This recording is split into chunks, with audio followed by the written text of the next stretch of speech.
qui va se dérouler sur un petit circuit de 1,1 km.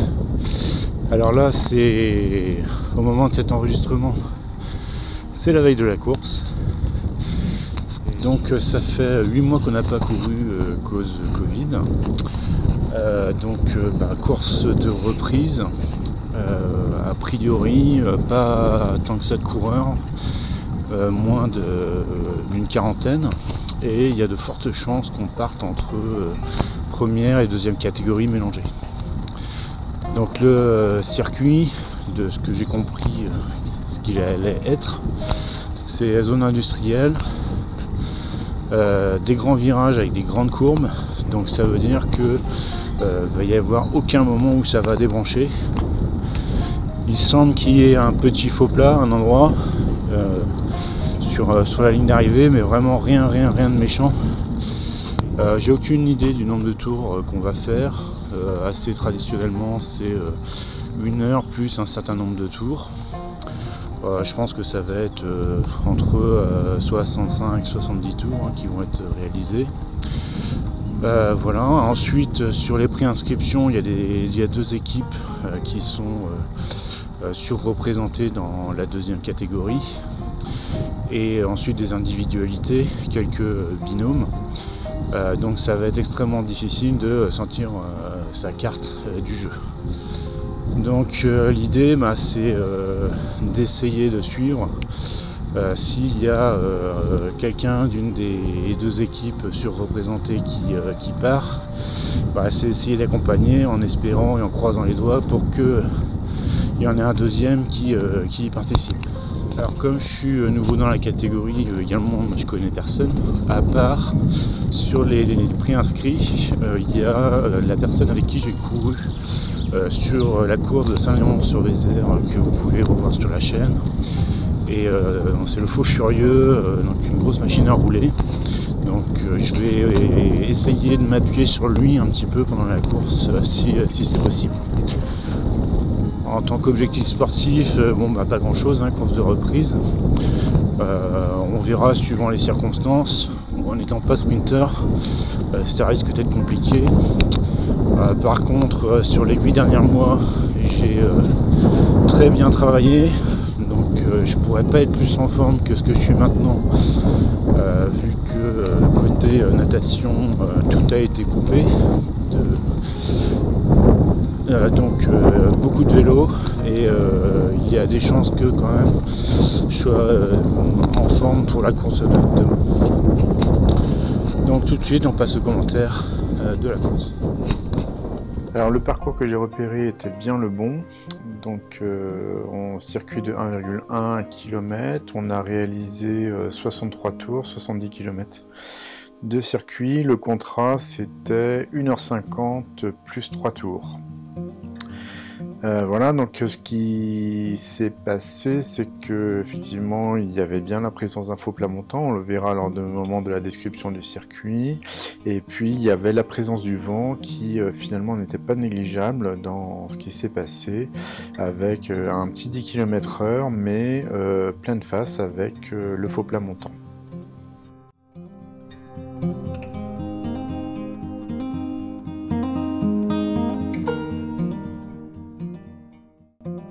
Alors au niveau du circuit, on avait donc 16 coureurs dans la deuxième catégorie, celle dont je fais partie, et 14 coureurs de la première catégorie. Donc les premières catégories sont parties 1 minute avant nous, et donc là c'est maintenant notre top départ.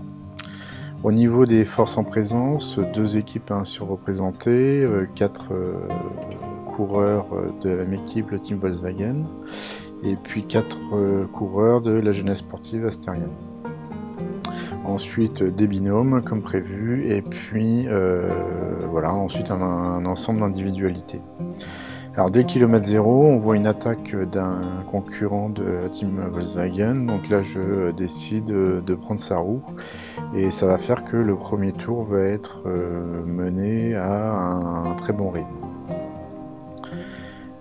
pour ce qui concerne le circuit, donc là on est dans la phase de retour qui constitue une descente, tout simplement, donc je dirais de 3%, un peu plus important au démarrage. Une grande courbe qui se passe relativement vite, même si le revêtement est fortement dégradé par endroits, hein, il y a vraiment des trous, donc il faut faire un petit peu attention.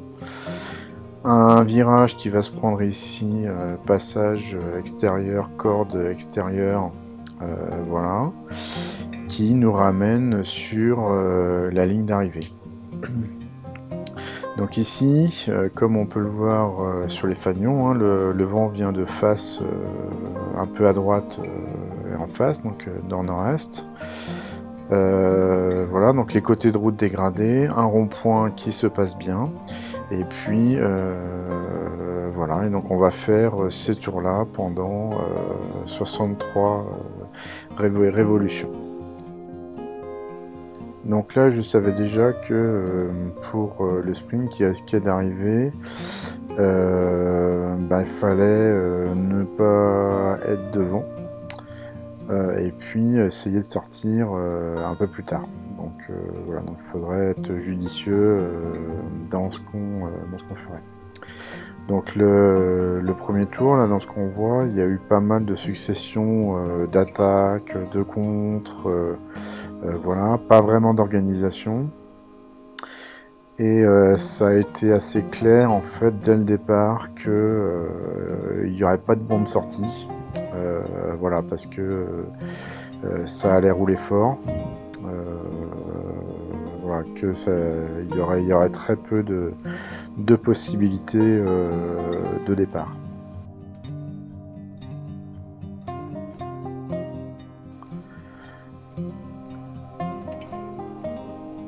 Alors à chaque fois qu'une attaque a eu lieu, j'ai essayé de suivre quand j'étais pas loin, de façon à essayer d'accompagner si on peut accompagner. Moi l'idée que j'avais c'était quand même, c'est une course, donc moi j'espère toujours faire un petit effort soutenu quand même. Là, je viens pas là pour me promener. Voilà, donc accompagner les coups quand c'est possible. Voilà, donc ici c'est ce que j'ai fait, reprendre le relais derrière pour voir s'il peut se passer quelque chose.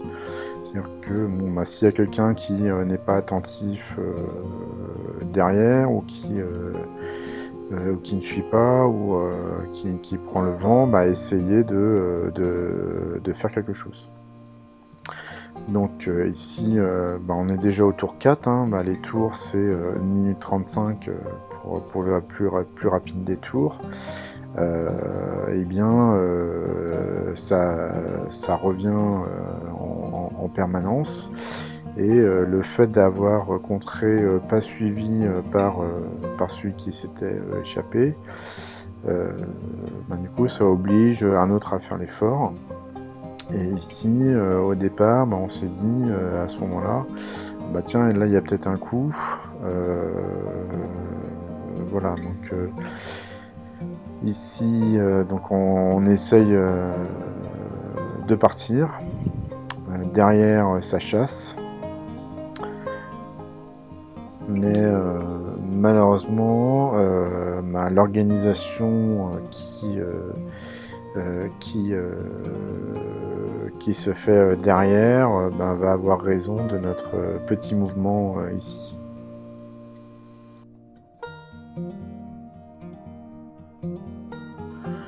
Donc sur les tours suivants, donc on va réessayer plusieurs attaques. Bon, ça va rien donner. Et je vais passer quelques tours en tête en essayant toujours de faire des grosses relances sur la ligne, sur la montée de la ligne d'arrivée. Donc gros tempo, forte cadence, puissance pour essayer de fatiguer ce qui peut être fatigué, essayer de sortir si c'est possible de sortir. Jouer un petit peu aussi sur l'usure mentale, si c'est possible, sur la fatigue à la relance d'effort. Je m'étais mis un petit peu dans la tête à un moment de allez, bah, c'est en fait le circuit là, il y a la descente, on récupère, de l'autre côté on remonte en mode intervalle training. Type home trainer avec 30 secondes à un niveau, 30 secondes à un autre, ou 45-45 plutôt, c'est typiquement type d'effort là de cette course. Malheureusement, ça ne suffira pas, hein. Chaque fois ça va ramener et ça sera vraiment pas possible de sortir.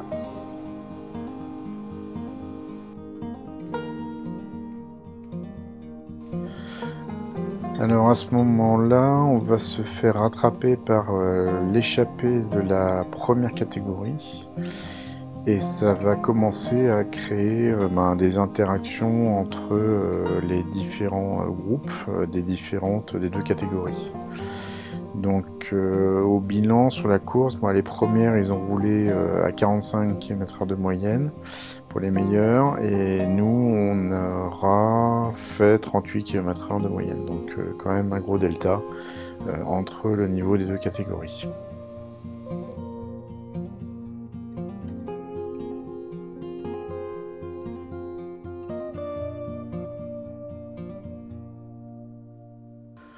Alors on est au tour 13, on va se faire dépasser par le peloton des premières catégories, donc qui sont en chasse du groupe qui est devant. Donc là en fait, interaction de groupe, on n'est pas censé suivre le groupe de première catégorie, on est censé vivre notre vie de seconde catégorie et ça va être en fait un petit peu pénalisant en termes de fonctionnement, voire ça a pas mal discuté à un certain moment qu'on va tout de suite aller voir. Donc on est un tour plus loin et là il y a un coureur qui décide de partir, rejoindre les premières catégories. Voilà, et donc là on se met à discuter, merde, qu'est-ce qu'il fait, on n'est pas censé les rejoindre et faire la course avec eux. Et du coup, on sait pas trop quoi faire. Donc on a laissé un petit peu partir, pas trop partir, on restait un peu derrière, c'était un petit peu embêtant, hein. Là on voit, je pousse pas trop. Et finalement, ce qu'on a décidé de faire, donc on est resté dans cette situation-là pendant 3 tours, jusqu'au tour 16. En fait, on a décidé de boucher le trou et de se mettre juste derrière les premières catégories, de façon à rattraper les deuxièmes catégories qui étaient passées devant nous. Donc cette chasse-là, je l'ai pas mal menée. J'essayais de poser la question au stand, mais ils entendaient absolument rien de ce que je disais, commentateurs et les gens, en demandant est-ce qu'on peut se mélanger, est-ce qu'on peut faire la course 1 et 2 mélangée, parce que on s'est retrouvé dans une situation impossible. Du fait qu'on ait un groupe devant, un groupe derrière, les échappés. Au bilan, n'importe quel coureur de deuxième catégorie qui essaye d'attaquer se retrouve coincé parce que il va tout de suite rattraper des premières catégories. Voilà, donc en fait, soit on nous autorise à rouler tous ensemble et puis voilà, soit le règlement stipule qu'on n'est pas censé se mélanger, et auquel cas on se mélange pas. De fait, les groupes se retrouvent paralysés devant rester à distance les uns des autres. Alors ce qu'on va finalement décider dans le groupe, c'est si on se met à plusieurs, on va rejoindre l'arrière du groupe de première catégorie, on va rester derrière eux, tant pis, Et parce que là, c'est pas possible d'avoir un coureur de deuxième qui est dans le groupe des premières avec nous qui sommes en train de rester à distance, donc ça n'a pas de sens. Donc on bouche le trou, on va rattraper le mec qui est devant. Alors on avait signalé au podium le fait qu'on avait des coureurs qui étaient dans le groupe de devant et que on savait pas quoi faire en gros, et donc là on a pris nos responsabilités quelque part en disant allez, on les rattrape, on va chercher le gars qui est parti, et puis voilà.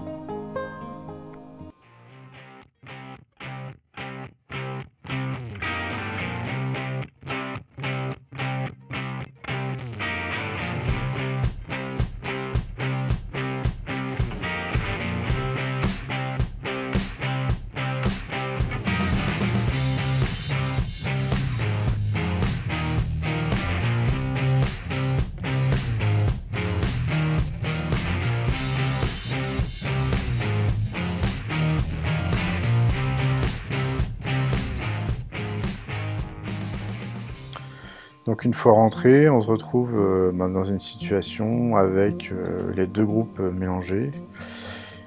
Et là, il y en a un qui n'a pas compris, qui repart. Enfin, l'idée c'était de se mettre derrière les premières. Et là, en fait, on a un coureur de la 2 qui est contre le groupe, qui passe devant les premières et qui attaque. Donc bilan, on est obligé de faire l'effort pour arriver à rejoindre le coureur de deuxième qui s'échappe en passant à travers les premières, alors que sur les personnes qui étaient devant,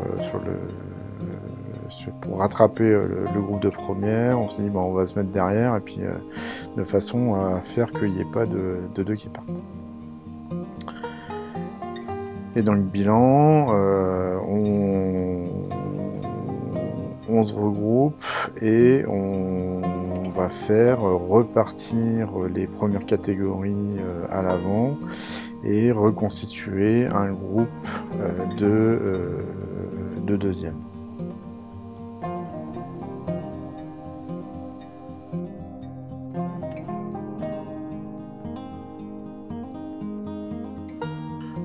Donc on a laissé du champ aux premières catégories qui maintenant sont plus loin, et nous on se retrouve dans une situation où il n'y a plus de course en deux, voilà, parce qu'on s'est calmé, et du coup c'est un peu embêtant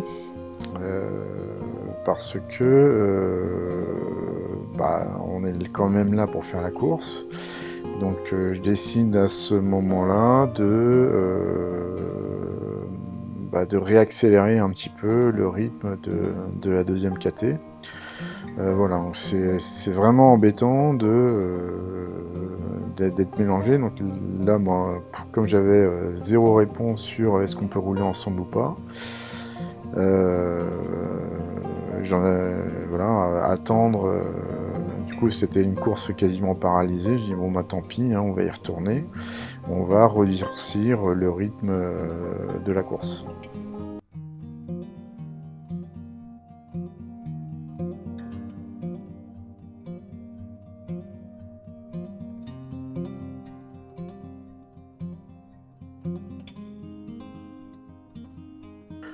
Donc là, j'ai fait 6 tours devant en poussant bien. Et ça, à part me faire plaisir, ça n'a pas servi à grand chose.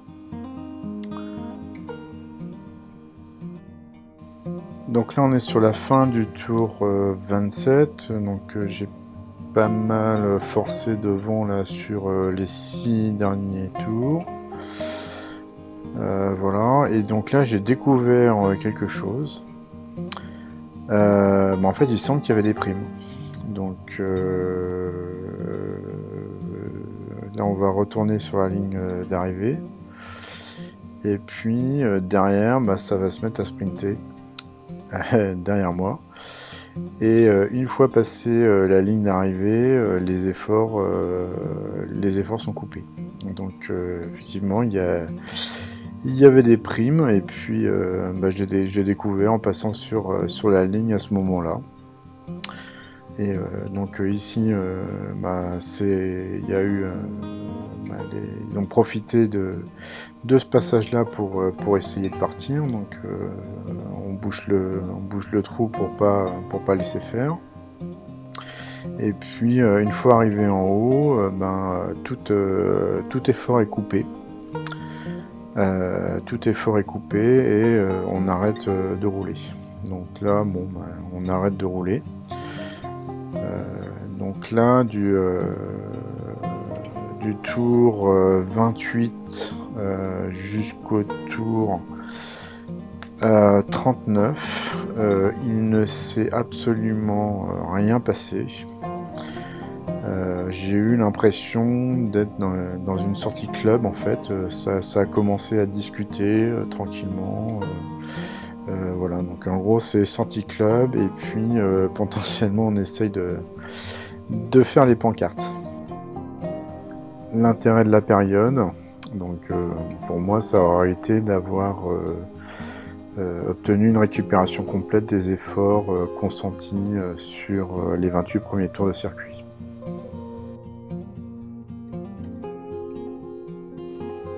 Alors comme ça faisait quelques temps que voilà, beaucoup de récupération sur le tour, je me suis dit mince, là ça va pas pouvoir sélectionner comme ça.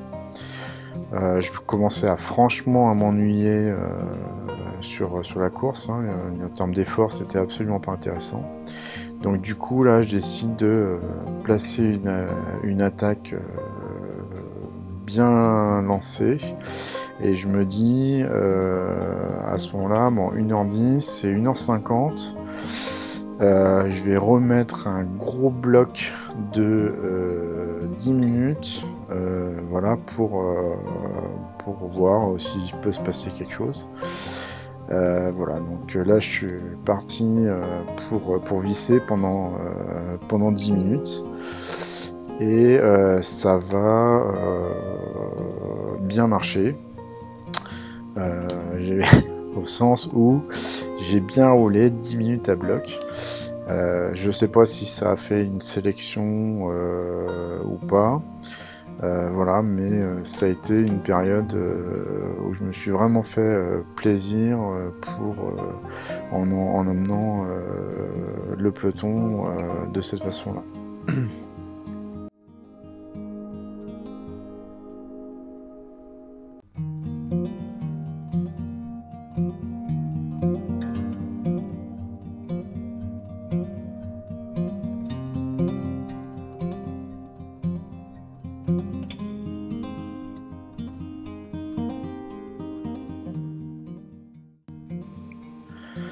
Alors à 10 tours de la fin, on reprend les attaques et puis le rythme soutenu.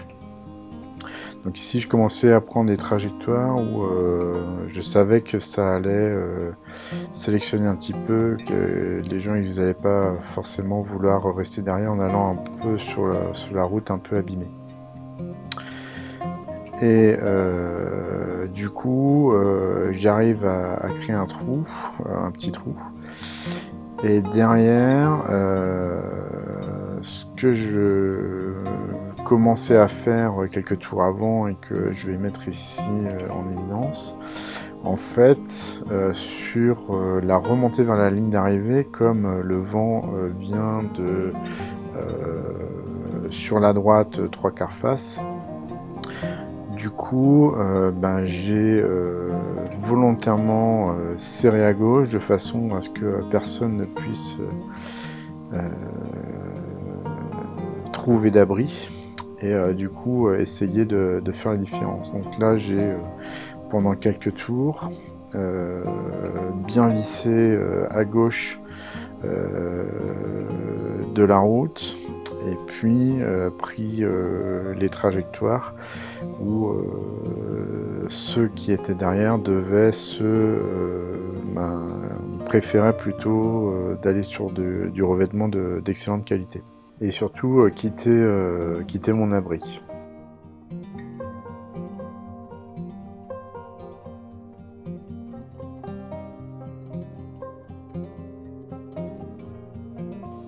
Alors on arrive dans l'emballage final, donc ici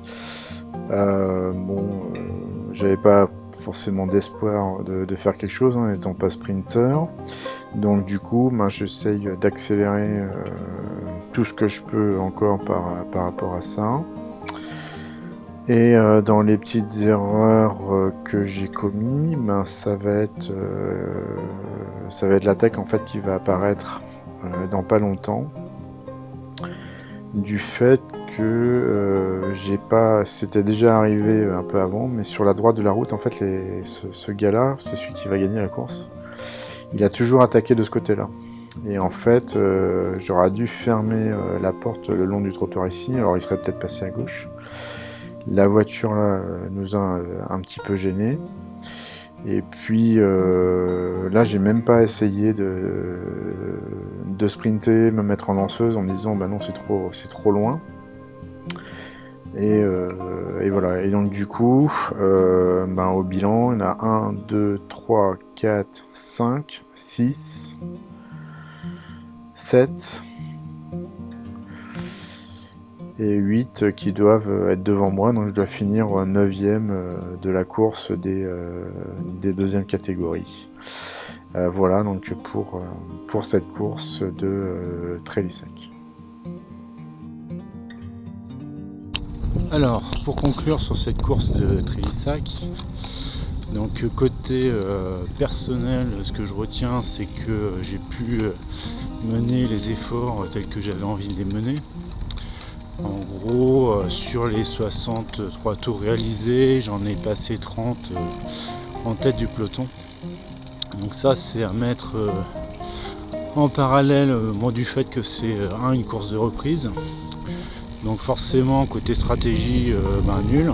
Forcément, on peut pas gagner des courses comme ça. Donc ça, c'est obligé. Après, les gens inscrits, globalement, soit c'était parce que le rythme était trop élevé, mais il n'y a vraiment pas eu trop d'attaques, rien de vraiment saignant. Voilà, rien ce que je n'ai pas pu récupérer quand c'était à récupérer. Voilà, donc pas trop de gens motivés pour rouler fort, et effectivement très compliqué de s'échapper. Alors côté course, très petit circuit, c'est toujours le même problème des interactions entre groupes. Et là on ne sait pas si on peut suivre, si on peut pas suivre, si on fait une attaque, on rejoint le groupe de l'autre catégorie. Donc c'est hyper compliqué pour les personnes qui organisent aussi, sans les transpondeurs, de suivre quel groupe, quel coureur et dans quel groupe, c'est pas forcément évident. Donc voilà. Donc soit on fait courir tout le monde ensemble. Voilà, je pense que expliciter le règlement, ce qu'on a le droit de faire, pas faire avant le début de course, ça pourrait être utile. Voilà, et puis sur le côté prime aussi, j'étais un peu surpris. Quand je suis passé sur les lignes devant, rien entendu sur les primes. Voilà, donc c'est comme ça. Bon, c'est pas grave, c'est des petites courses. Voilà, mais effectivement, si on arrive à bien entendre qu'il y a une prime, du coup ça mène à l'annulation. Sinon, on peut rouler longtemps comme ça en attendant la dernière pancarte. Donc faire 2 heures de promenade pour attendre la dernière pancarte n'est pas forcément très intéressant. Donc si vous avez aimé la vidéo ou pas, n'hésitez pas à la liker. Et puis je suis ouvert aux commentaires constructifs de préférence. Voilà, et puis n'hésitez pas à vous abonner également sur la chaîne pour recevoir de nouvelles vidéos sur des nouvelles courses. Allez, bon courage à tous et puis à bientôt.